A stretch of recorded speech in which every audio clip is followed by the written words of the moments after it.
গরম ভাতের সাথে কার না ভালো লাগে। এই রেসিপিটা স্বাদে ভরা ভরপুর একটা রেসিপি নিয়ে চলে এসেছি তোমাদের সামনে।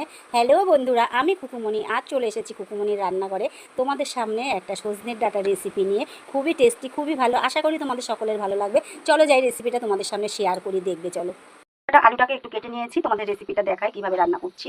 একটু পাঁচফোড়ন দিয়ে দিয়েছি, পাঁচফোড়নটা পোড়া পোড়া হয়ে গেছে। একটু পেঁয়াজ দিয়ে দেবো, পেঁয়াজটা একটু ভাজা ভাজা হয়ে গেছে।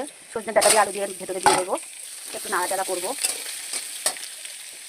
স্বাদ মতো একটু হলুদ নুন দিয়ে দেবো, হালকা পরিমাণে একটু হলুদ দিয়ে দেবো। এবার এটাকে আমি সুন্দর করে একটু ভাজা ভাজা করবো। কটা কাঁচা লঙ্কা চিড়ে রেখেছি দিয়ে দিলাম, একটু সুন্দর করে ভাজা হয়ে গেছে।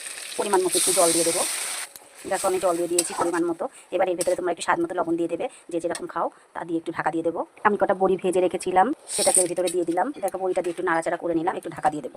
দেখো এটা আমার সেদ্ধ হয়ে গেছে, এটা হয়ে গেছে। আমি একটু সর্ষে পোস্ত বেটে রেখেছি, এর ভিতরে দিয়ে দেবো। নামানোর আগে একটু সর্ষে পোস্ত দিয়ে নামাবো। দেখো সজনে ডাঁটা দিয়ে আলু দিয়ে চচ্চড়ি আমার হয়ে গেছে। তোমাদের যদি এই রেসিপিটা ভালো লেগে থাকে তোমরা আমাকে লাইক করো, কমেন্ট করো, এবং পরবর্তীতে যদি কোনো রান্নার ভিডিও তোমাদের ভালো লাগে আমাকে বলো কমেন্টে, আমি তোমাদের দেখানোর চেষ্টা করবো।